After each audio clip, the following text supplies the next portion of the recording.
Good morning, good afternoon, good evening, wherever you find yourself today. It's a beautiful day. It's a little hot, but we'll take it. um, I want to welcome all of you to Leadership Academy. Today's discussion is going to be centered on our responsibilities as electorate. And we know that 2024, most of the African countries are going to go to the polls and start electing new politicians to manage the countries. And as we all know, we've been talking about fighting corruption on the continent of Africa. And one of the things we can do as electorate is to make sure that we are giving our mandate to responsible people within the community. We're giving our mandates to leaders, not managers, not bosses, but to leaders to be able to make decisions on behalf of the countries and on behalf of posterity, because it is very important. We would understand during our discussion that when we talk about leadership, leadership is always generational. It thinks about the next generation, what I do now, how is it going to impact this generation as well as the next generation. That is leadership. Leadership is different from politicians. We have leaders in politics, and then we have politicians. And so it's every profession you can think of. We have leaders in the police department or the police force, and then we have police officers. We have leaders in civil service, and then we have civil servants. We have leaders in whatever institution you can think of or whatever profession you can think of. And then we have the professionals. And these are two different entities or two different attributes. Leaders within a certain profession or within a certain institution behave differently from the professionals within that particular institution. And so without much ado, I just want to start by introducing our statement. As usual, the creativity and inventions are not by the color of one's skin, but by the educated mind. Creativity and inventions are not by the color of one's skin, but by an educated mind. And so irrespective of the color of your skin, you should be able to create or invent if you have educated yourself, if you have developed your mind to the level where you can create or invent. So don't limit creativity to the color of one's skin. And again, I know Prof would probably repeat this, but I want to say whatever we discuss on this platform or whatever issues we talk about, especially now that we're talking about corruption on the continent of Africa, we're not saying that it's only Africans who are corrupt. Is a human attribute. So, but the difference is that some, like Prof says, in the Western world, they think that we have the potential of doing bad or doing evil. So they have systems in place or they have regulations to help us do right. But in Africa, it looks like we have the tendency to believe that everybody it has the potential, even though we have the potential of doing good, but not everybody adhere to those values and those principles. And so that is why we have leaders in the system where they can regulate and help us to do the right thing. And so those are the two different scenarios as compared to a system that has leadership and a system that has no leadership. Okay, so when we talk about corruption, it's not just Africa, it's a human attribute. We can find it anywhere on planet Earth. Even in America, there are corrupt people here, corrupt politicians, corrupt lawyers, judges, whatever you can think of.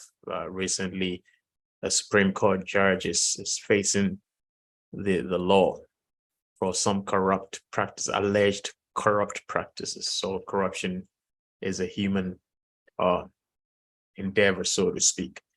With that being said, I just want to start by saying that we technically are trying to educate ourselves to be able to know who leaders are and who politicians or political managers are, which we have a lot on the continent of Africa. So when we go to the polls, or even prior to the elections, as they come around to talk to us, we'll be able to know who we should be looking out for and what we should be looking out for, and even the kind of questions we should be asking. If you are going to stay tuned to this platform, you should be able to be equipped, let me put it that way, with all the information you need to be able to make a meaningful decision, or a sound decision, to give your mandate, or to give your power to somebody to represent you, whether in parliament or as in the highest office of the land, as the office of the president. And so we are here to discuss, share ideas, and educate ourselves, so we don't go through the same cycle of picking the best thief amongst us, or the least thief amongst us. Let's begin to cultivate the habit of picking leaders who are going to plan for our generation and generations to come. So that takes me to one of the things I said from the beginning. The leadership, when we talk about leadership, leadership is always generational. Any leader would not only take decisions based on the now. Any leader who understands leadership will take decisions based on the now and the future. He will consider both. Sometimes the now might not be all that pleasant based on the decision, but the future is what is very important. In some instances, when decisions are supposed to be made, or leaders fashion their lives basically based on the future. The now is important, but if the now needs to be sacrificed for the future, a leader will sacrifice the now for the future. What do I mean? If, let's say, you have a few grains of corn, and that's all you have, you eat it now, you die. You eat it now, you don't have any more, and imminently you're going to die.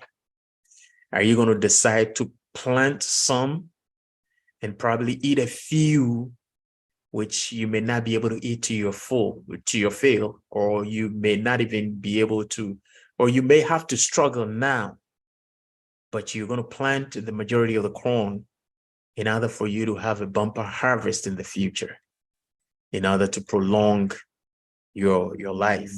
So that's what I mean by, when it comes to some critical decisions, a leader would always be taking decisions to help or to promote tomorrow. Sometimes the now would have to be sacrificed. That is why sometimes we heard this from our famous Jerry Rollins. He says, you need to tighten your belt now, because these are hard times. I remember those days where people used that phrase a lot. We are tightening our belts. And unfortunately, the politicians were loosening theirs, whilst the masses were tightening theirs.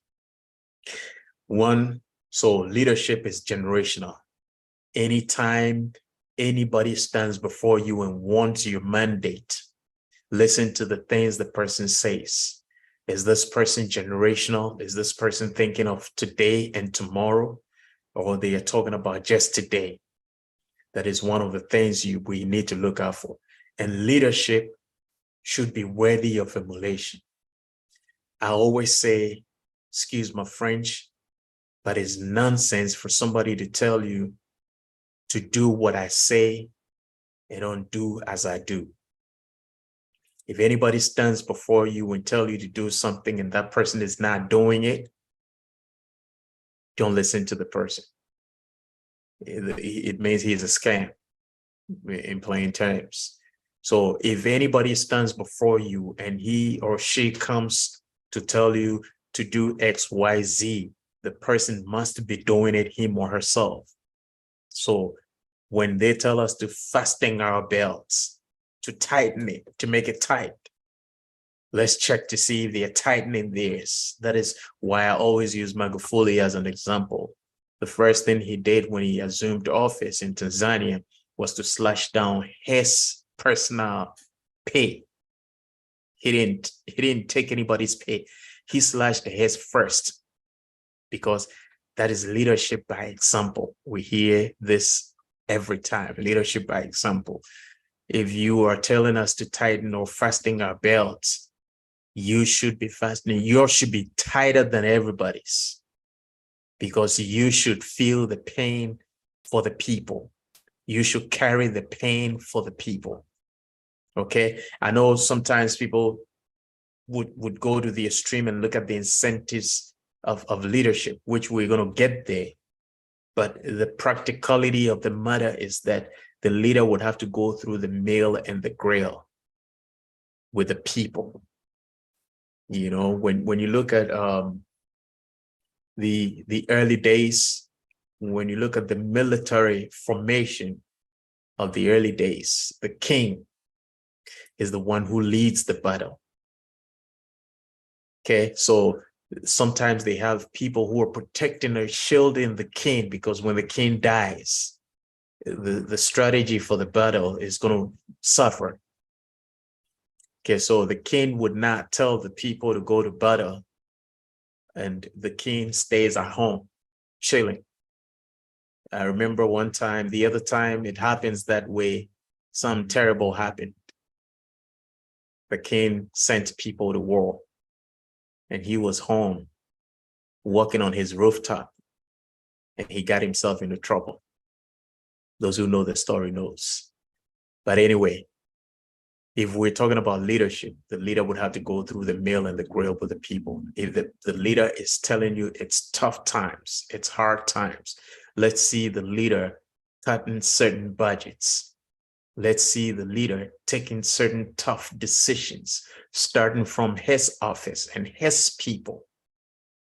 One of the things, again, Magufuli did was to cut down, apart from salaries, was to cut down the amount of traveling going on by politicians within his cabinet. As a matter of fact, throughout his tenure of office, about 5 years, I think he traveled outside twice or once, if I'm not mistaken, you know, because he knew that at this point in time, we need all the resources to build. We don't have to waste any of the resources. And so these are the two things we're going to be taking a look at today. And then we will be adding as we go along. But first of all, we want us to understand that leadership is gift for service. So in the first place, the person would have to have the gift. And secondly, we would have to see service from the person. That is why I always stand by the view that good leaders, and it's not just my view. If you look into the history of leaders of the world, you realize that they come from community leadership. Most leaders comes from the community arena of leadership. In other words, these are people who would dedicate themselves, their gifts to the service of the people, even without pay. And one typical example of leadership is Barack Obama.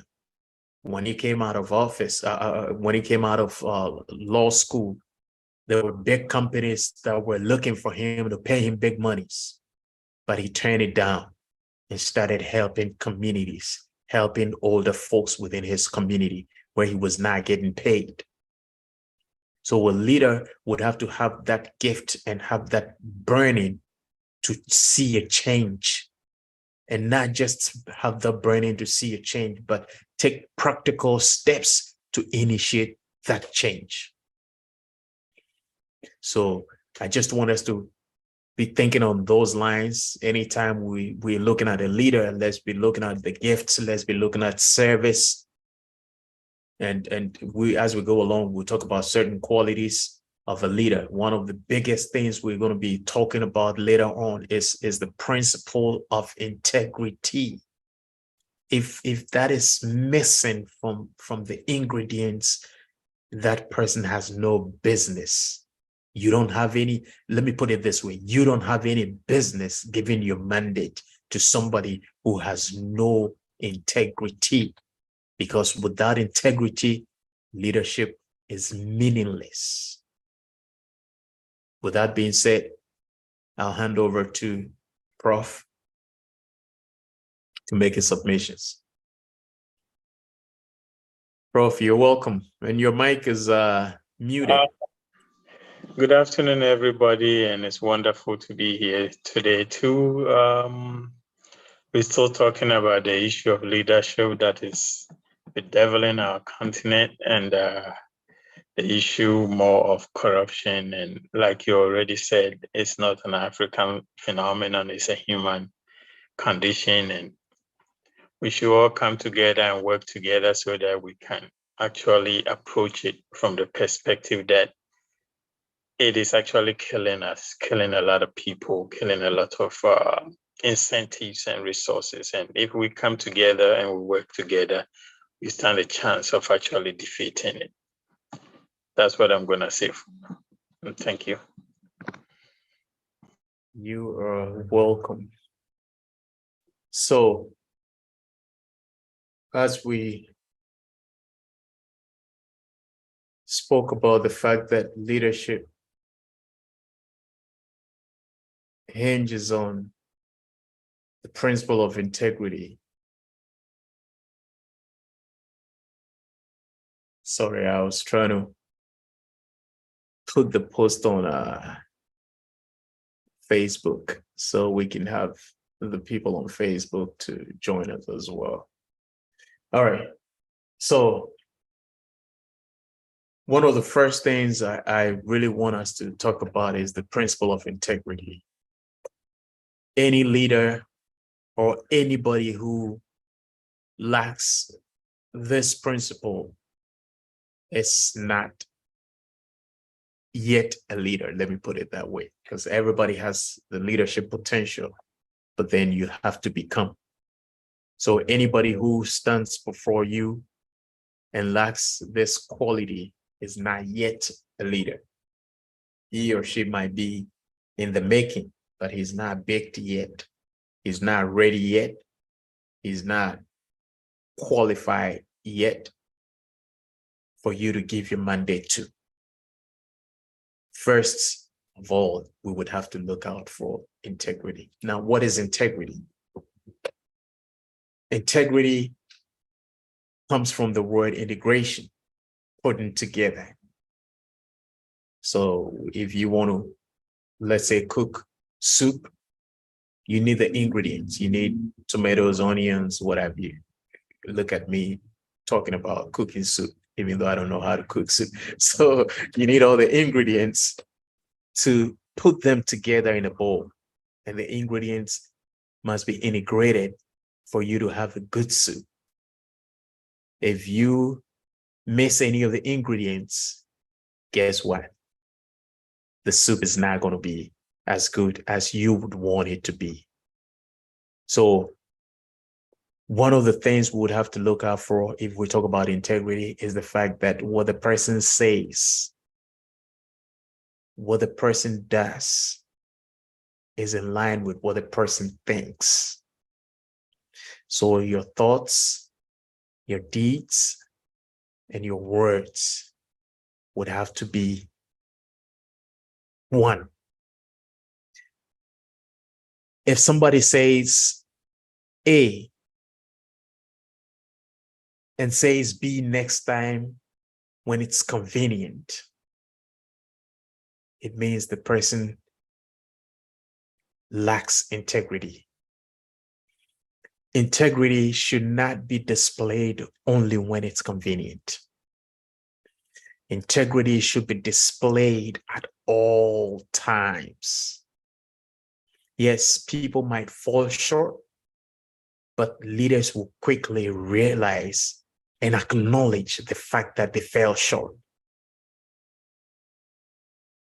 But integrity should not be compromised at all costs, especially if we are talking about defeating and overcoming this cancer called corruption.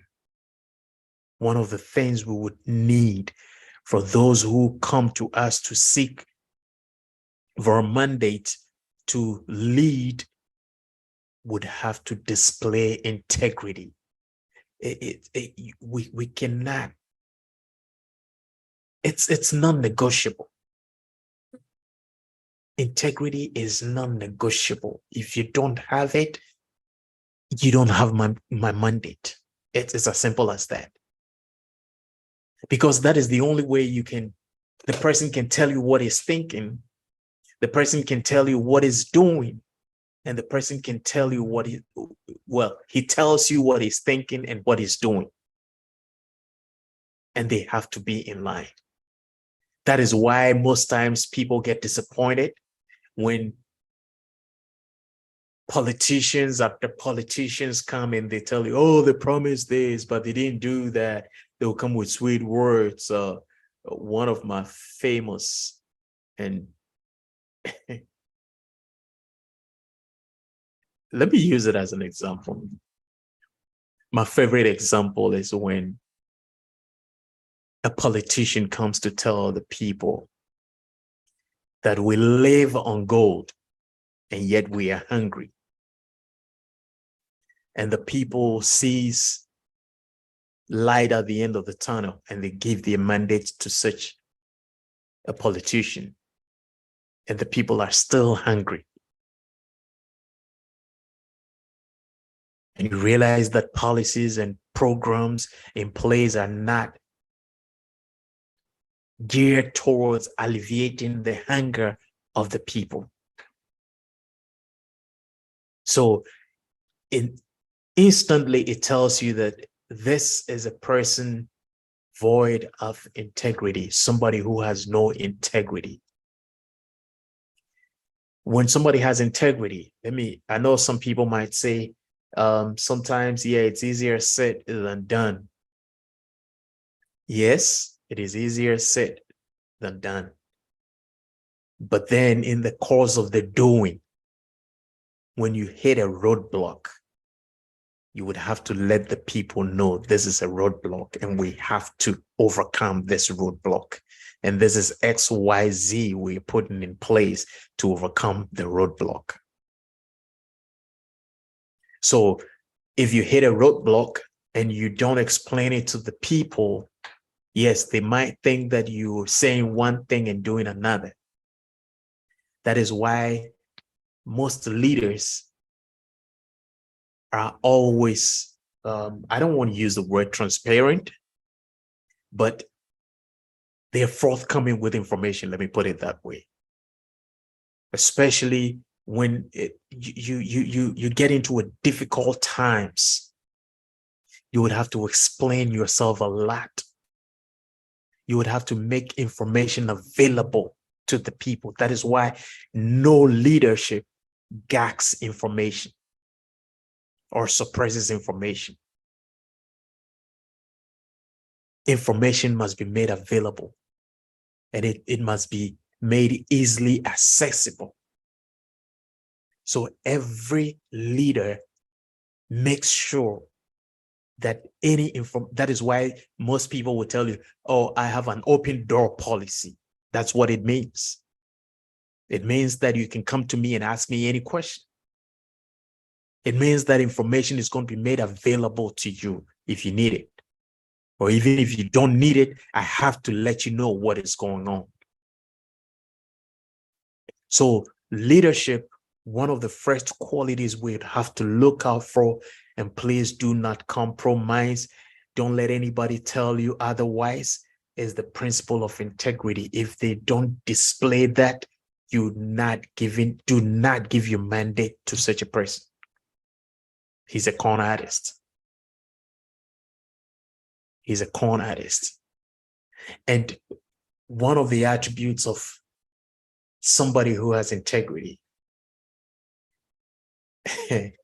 is somebody who does not run around trying to explain any negativity about him or her. Please, let's take our time to digest this. Any person who displays integrity does not run around trying to explain any negative story or any negativity about him or her. Anytime a leader comes to explain something, it has to be about issues, not about his personality. So if you have a leader or if you have a politician who runs from radio station to radio station or one media platform to another, trying to exonerate himself as a person, I'm sorry, such a person lacks integrity. I don't care what you think. I don't care what you have seen.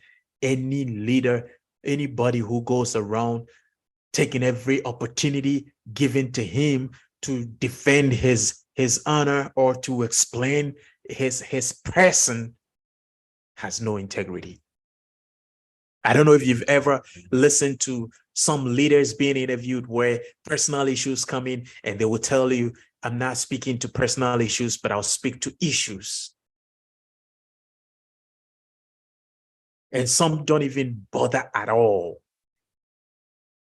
They don't bother at all, especially if you know it's a lie.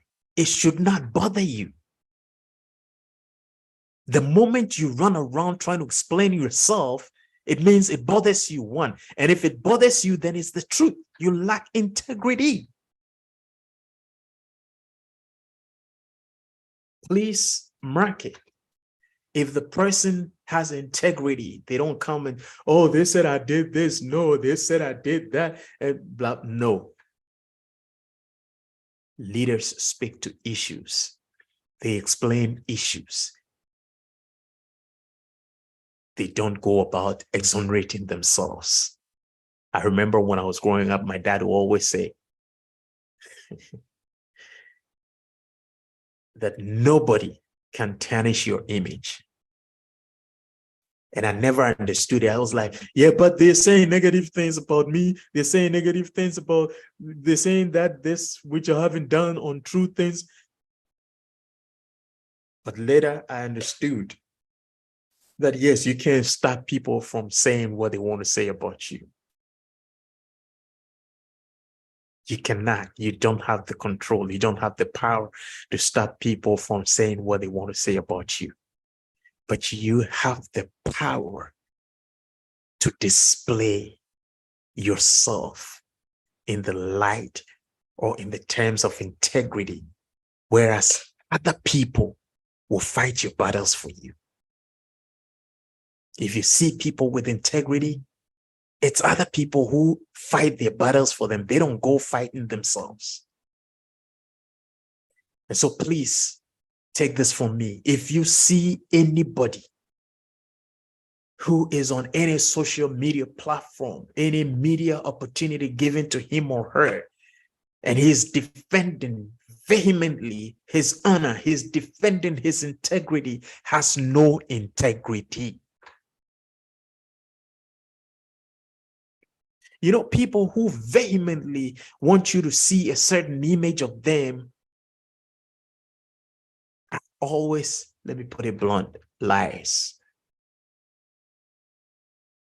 They have an image, a negative image, which they want to shield. So they have to defend it at all costs. So basically, what I see or what I say is that when people go about trying to explain their image or what they did or whatever to people, trying to defend their honor, do you know what they're doing?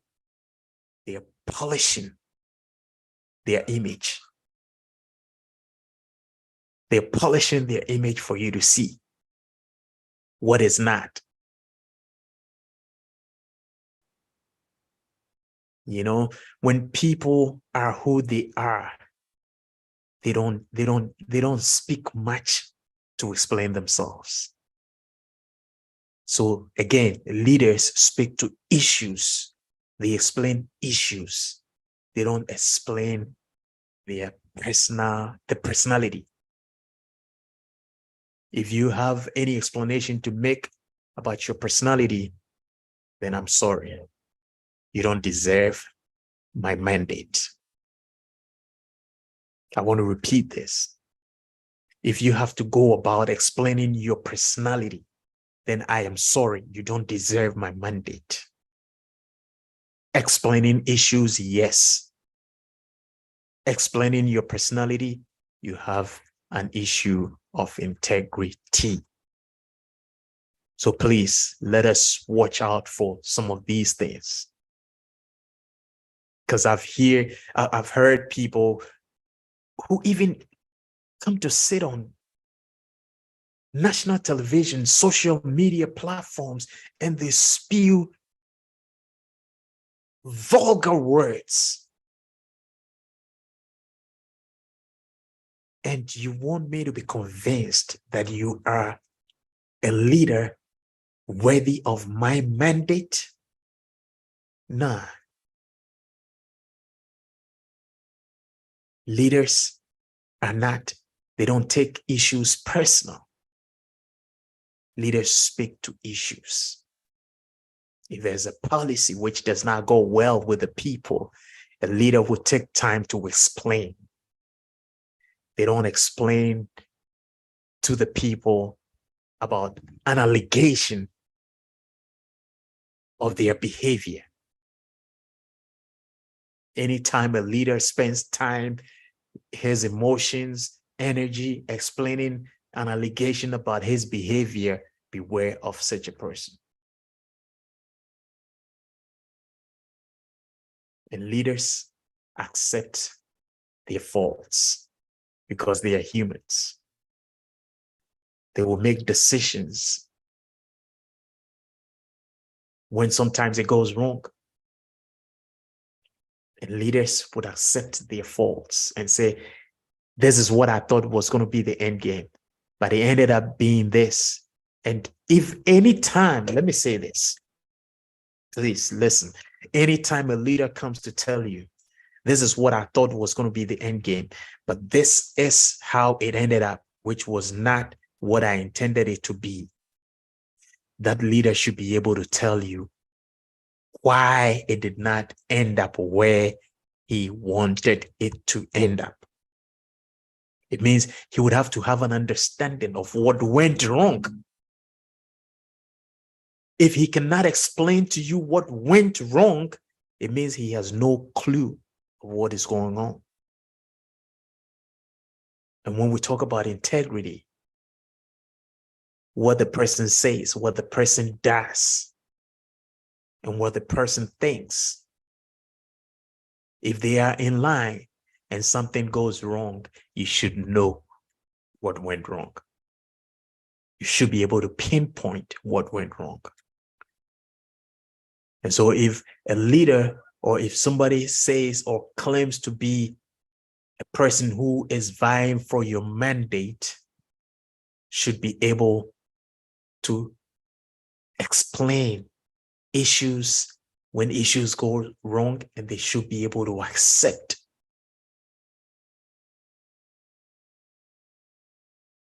their mistakes because they are humans. Leaders are not gods. They are humans, just like you and I. And then again, everybody is a leader. So that is why you don't have to see a leader differently from yourself. You don't worship a leader because you are one. The only difference is that you have given him your mandate to take decisions on your behalf. Check this out. The reason why you are one is that his ideas are your ideas. So what makes him different from you? If he talks about education and you have the same idea of education, that is why you want to give him your mandate, because he has certain resources and he has put himself in a certain place to influence decisions. In other words, to bring your ideas into fruition. So he is no God, or she is no goddess, if I can say something like that. You know, he or she is as human as you are, intelligent as you are. The only difference is that he's put himself in the position. So basically, in the local sense of the word, I know we're speaking to Africans, but permit me to use this Latin word. In the local sense of the word, wasumano, he's performing your duties, your ideas. That is what he is there to do. Okay, so leaders are humans and they make mistakes. But as any human being, any correct and right thinking human being, when you make a mistake, you don't cover it. When you make a mistake, you don't defend it. When you make a mistake, you accept it. And when you accept it, you should be able to explain where the error came from. You should be able to have an understanding of where the error came from and correct it. So when leaders or when politicians come to tell me the problems they are having in their office, I don't want to hear it. You know why? Because I gave you my mandate to fix problems, not to come tell me about problems. Because I know what the problems are. But I want to believe that you have a deeper understanding of that problem. And so you would have what it takes to fix the problem. I remember, was it the last 2 weeks, Prof was saying that he probably is not in the position, or you can't, probably, I've forgotten exactly what he said, but all he's saying is he probably would not be able to be a president or be a parliamentarian. Which I told him that's not true. That's not true, because he is not, this is the mistake sometimes most people make. A leader is supposed to cultivate and coordinate resources. So when you're put in place of leadership, it does not mean you have everything to solve the problem. It means that you can also coordinate resources to solve the problem. And you can also cultivate resources to solve the problem. And trust me, most effective leaders, all they do is think. That's all they do, is to think and be able to coordinate and cultivate resources for the job to be done. So I'm sorry. There is a statement that if you can't stand the heat, get out of the kitchen. So the thing is not, I'm not here for you to tell me how hot the kitchen is. That's not my problem. I am here for you to cook the meal and let me enjoy it. If you cannot do that, and if you cannot stand the heat, get out of the kitchen and let those who can stand the heat go into the kitchen. Last night I was talking to somebody who works in the he's a cook, and we got into an environment and I was like, is it too cold here? No, I was like, is the temperature all right here? And he was like, sure. Man, I've been in the heat the whole time. And it's like a sauna in the kitchen where I work. But guess what? I enjoy cooking. So this tells you somebody who has a gift and he has an attitude of service. So he would endure the heat in order to serve. So if a leader cannot, or if a politician cannot endure the heat, it means one, he has no gifts, and two, he has not cultivated the attitude of service, and does not even understand his place. He does not even understand why you gave him the mandate. So please, the principle of integrity should not be compromised. If we can fix that issue of integrity, most of these issues we're having about corruption will be gone. If we can fix the issue of integrity, most of the issues we have on corruption will be gone. Because every corrupt person lacks this ingredient of integrity. Every corrupt person lacks this ingredient of integrity. And one of the easiest ways by which you would know a person who lacks integrity, and when they come around to campaign, when they come around to promise you guys, check for people who would always come to defend their honor. Check for people who would always come to defend their honor.